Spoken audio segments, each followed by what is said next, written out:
तो इस मूवी की स्टार्टिंग के अंदर हमें रणबीर कपूर और उसकी फैमिली दिखती है, जहाँ पर हमें ये पता लगता है कि मूवी के अंदर रणबीर कपूर का नाम रणविजय सिंह है और इसके फादर जो कि अनिल कपूर हैं उनका नाम बलबीर सिंह है। और अनिल कपूर यानी कि बलबीर सिंह इंडिया के सबसे अमीर आदमी हैं, जिनकी स्वास्तिक नाम की एक बहुत बड़ी कंपनी है। यहाँ पर हम ये देखते हैं कि रणबीर कपूर अपनी फैमिली से बहुत प्यार करता है और स्पेशली वो अपने डैड से तो बहुत ही ज्यादा प्यार करता है, मतलब कि वो अपने डैड के लिए कुछ भी कर सकता है। लेकिन रणबीर कपूर जिसका नाम रणविजय है, उसके फादर बलबीर सिंह उससे कुछ खास प्यार नहीं करते हैं और वो मोस्टली अपने काम के अंदर ही बिजी रहते हैं, जिस वजह से वो रणविजय को ज्यादा टाइम नहीं दे पाते। लेकिन तब भी रणविजय को ऐसा लगता है कि उसके डैड इस पूरी दुनिया के सबसे बेस्ट डैड है। आगे मूवी की स्टोरी में हम ये देखते हैं कि रणविजय के घर के अंदर एक फैमिली फंक्शन होता है, जिसके अंदर उसकी बहन और उसके जीजा भी शामिल होते हैं। लेकिन अपनी बहन की वजह से रणविजय का अपने जीजा से थोड़ी सी बहस हो जाती है और यहीं पर हमें पता लगता है कि रणविजय अपनी बहन से भी कितना प्यार करता है। इसके बाद ही हमें रणविजय और उसकी बहन की बैक स्टोरी दिखती है, जो कि काफी साल पहले की होती है, जहाँ पर रणविजय स्कूल में पढ़ रहा होता है और उसकी बहन कॉलेज में होती है। यहाँ पर रणविजय की बहन को कुछ लड़के छेड़ते हैं और कॉलेज के अंदर उसकी रैगिंग करते हैं। और फिर जैसे इस बारे में रणविजय को पता लगता है, वैसे उसी दिन वो अपनी बहन के साथ उसके कॉलेज आता है और गन निकालकर उन सारे लड़कों को बहुत धमकाता है।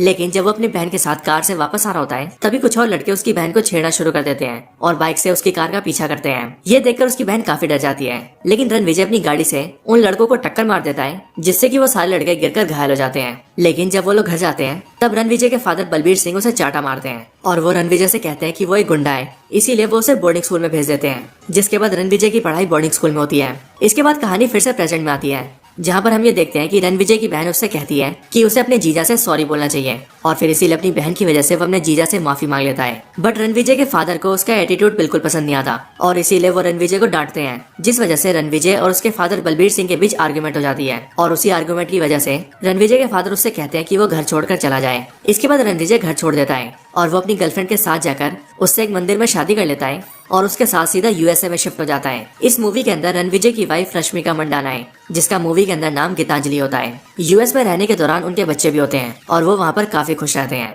लेकिन फिर इसके अगले सीन के अंदर हमें ये दिखाया जाता है कि कहानी के 8 साल बीत चुके हैं। 8 साल बाद हमें रणविजय का एक बिल्कुल ही नया लुक दिखता है, जिस नए लुक के अंदर उसके बाल बिल्कुल लंबे होते हैं और अब उसने बियर्ड भी रख ली होती है। और वो हमें दिखता है सीधा इंडिया के अंदर, जहाँ वो अपने कई सारे आदमियों को अपने साथ लेकर सीधा एक ऑफिस की बिल्डिंग में जाता है और वहाँ घुसकर अपने जीजा को जान से मार देता है। और फिर यहीं पर मूवी के अंदर एक बड़ा सवाल ये आ जाता है कि आखिरकार रणविजय ने अपने जीजा को क्यों मारा। इसके बाद इस चीज को एक्सप्लेन करने के लिए कहानी कुछ महीने पास्ट में जाती है, जहाँ हम ये देखते हैं कि रणविजय को ये खबर मिलती है कि उसके डैड को गोली मार दी गई है। ये खबर सुनने के बाद रणविजय अपनी फैमिली के साथ इंडिया आता है और अपने डैड से मिलने के लिए जाता है, जो कि इस टाइम पर हॉस्पिटल में भर्ती होते हैं। लेकिन वहीं पर उसका जीजा उसे रोक देता है और वो रणविजय को उसके डैड से मिलने नहीं देता। यहीं पर ही वो रणविजय से काफी बदतमीजी भी करता है और इसीलिए रणविजय को अपने जीजा के ऊपर शक होता है और वो ये सोचने लगता है कि उसका जीजा एक अच्छा आदमी नहीं है, इसीलिए हो ना हो उसके जीजा से उसके डैड को नुकसान हो सकता है। बट कुछ टाइम बाद ही वो अपने डैड से मिल लेता है और फिर लेटर ऑन वो अपनी पूरी फैमिली की जिम्मेदारी संभालता है। वो अपनी डैड की कंपनी के लोगों को भी काफी हौसला देता है और वो अपनी फैमिली को भी पूरी तरह से मैनेज करता है। इसके बाद ही वो अपने गाँव से अपने सारे कजन्स को बुला लेता है और वो उन सबसे कहता है कि वो सारे उसके भाई हैं, इसीलिए वो उन सब पर भरोसा करता है और अब से वो ये चाहता है कि वो सब एक साथ मिलकर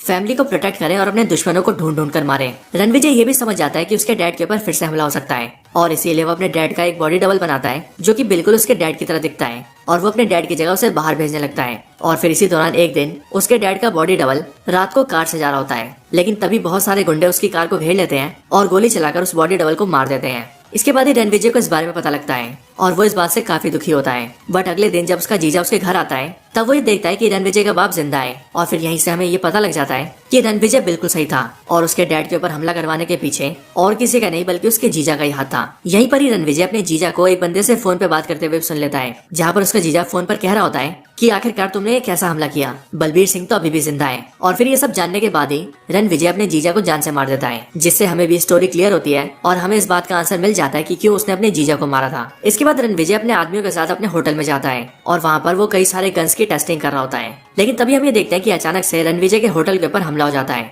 और 100 से 200 लोग उसके पूरे होटल के अंदर घुसकर फायरिंग करने लगते हैं और यहाँ पर वो रणविजय को मारने आए होते हैं। लेकिन रणविजय और उसके सारे आदमी मिलकर उन सबसे फाइट करते हैं और फिर उसके बाद ही हमें ये वाला आइकॉनिक सीन दिखता है, जिस सीन के अंदर बहुत ही कमाल की फाइट होती है। इस फाइट सीन के बाद रणविजय और उसके आदमी सारे दुश्मनों को मार देते हैं और जो बंदा इन सब का हेड होता है रणविजय उसे भी मार देता है। बट यहीं पर उसे ये पता लगता है कि उस आदमी का एक भाई भी है और वो ये सब अकेला नहीं बल्कि भाई के साथ मिलकर ही कर रहा है। लेकिन इस फाइट की वजह से रणविजय को कई सारी गोलियां लगी होती हैं, जिस वजह से उसके हार्ट में कई सारी कॉम्प्लिकेशंस आ जाती हैं और इसीलिए उसके दिल को निकालकर किसी और के दिल को फिट करना पड़ता है। हालांकि डॉक्टर्स रणविजय की जान बचा लेते हैं, लेकिन जब वो पूरी तरह से ठीक हो जाता है तब रणविजय के पास एक लड़की मिलने आती है, जो कि रणविजय से कहती है कि उसे जिसने दिल डोनेट किया है वो दिल देने वाला और कोई नहीं बल्कि उसका फियांसे था, और इसीलिए वो जब भी रणविजय को देखती है तब उसे उसके फियांसे की याद आती है। इसके बाद वो और रणविजय काफी बातें करते हैं और हम ये देखते हैं कि वो दोनों एक दूसरे को पसंद करने लगे हैं, जिसके बाद रणविजय भी उसके साथ रहने लगता है। वो दोनों एक साथ 1 से 2 महीने रहते हैं, बट उसके बाद ही हम ये देखते हैं कि उस लड़की को रणविजय से प्यार हो जाता है और इसीलिए वो रणविजय के पास ये कन्फेस करती है कि उसने जो भी कुछ बोला था वो सब झूठ था, यानी कि जिसने रणविजय को दिल डोनेट किया है वो उसे जानती तक नहीं है, बल्कि वो तो यहाँ पर एक मिशन के दौरान आई है। इसके आगे वो रणविजय को बताती है कि तुमने जिसके भाई को मारा था मुझे यहाँ पर उसी ने भेजा है, बट यहीं पर रणविजय उससे ये कहता है कि मैं तुम्हारे बारे में सब कुछ जानता हूँ। मैं जानता हूँ कि तुम मुझ पर स्पाई कर रही थी और तुम यहाँ पर जानकारी लेने आई थी, और इसीलिए मैं भी पूरी तरह से सतर्क था। इसके आगे रणविजय उससे कहता है कि तुम जो भी कुछ जानती हो मुझे सब बताओ, और मुझे ये बताओ कि तुम्हें जिसने भेजा वो क्या चाहता है और आखिरकार क्यों वो मेरी फैमिली और मेरे फादर के ऊपर हमला कर रहा है। इसके बाद वो लड़की रणविजय से कहती है कि मैं उसके बारे में सब कुछ तो नहीं जानती, बट हाँ मैं ये जानती हूँ कि वो टोटल 3 भाई है, जिनमें से एक भाई को तुमने मार दिया है और बाकी 2 भाई अभी भी जिंदा है, और उन्हीं में से जो छोटा भाई है उसकी सर्जरी करवा के वो लोग उसे तुम्हारे जैसा बना रहे हैं, मतलब की प्लास्टिक सर्जरी, जिसके बाद वो तुम्हारी तरह दिखेगा। और उसका प्लान ये है कि वो अपने छोटे भाई को तुम्हारे घर भेजेगा और तुम्हारी जगह दिलवा देगा, और उसी दौरान वो मेरे जरिए तुम्हें बिजी रखेगा। जिस टाइम पर ही उसका भाई जो कि तुम्हारी तरह दिखता होगा वो तुम्हारे फादर को मारेगा, तुम्हारी वाइफ को मारेगा, तुम्हारे बच्चों को मारेगा और तुम्हारी पूरी फैमिली को मार देगा, और इस तरह से वो तुम्हें बहुत ज्यादा तड़पाना चाहता है। इसके साथ ही वो लड़की रणविजय को ये भी बताती है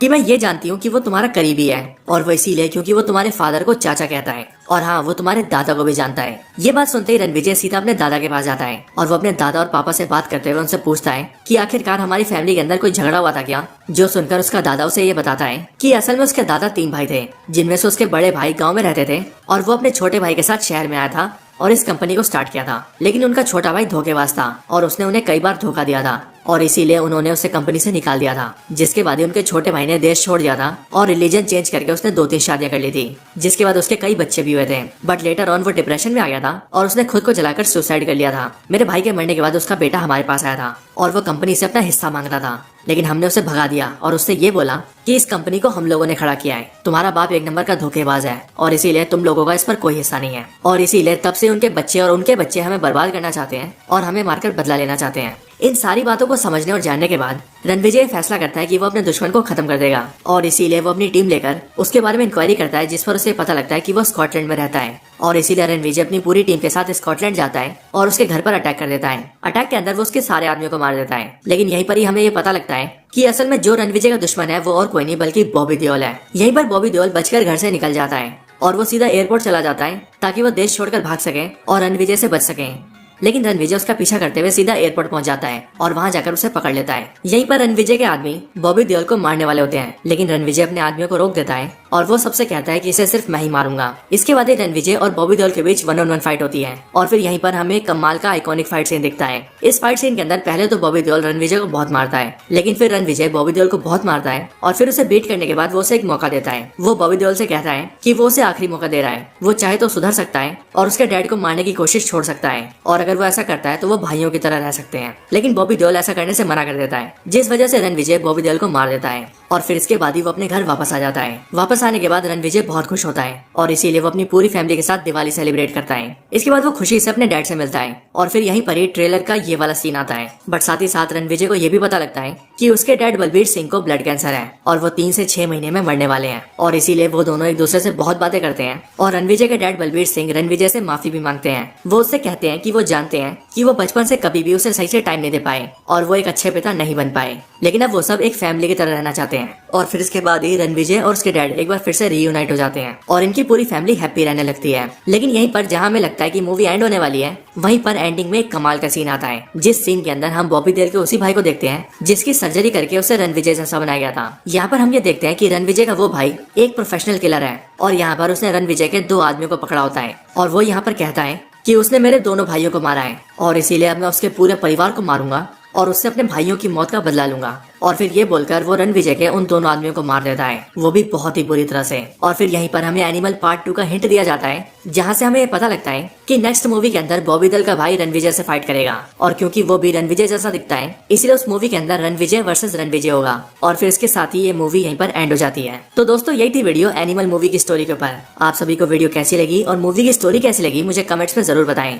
लोग चैनल पर नए हैं वो चैनल को सब्सक्राइब जरूर कर लें और अगर आपको ये वीडियो पसंद आए तो इसे लाइक भी कर दें।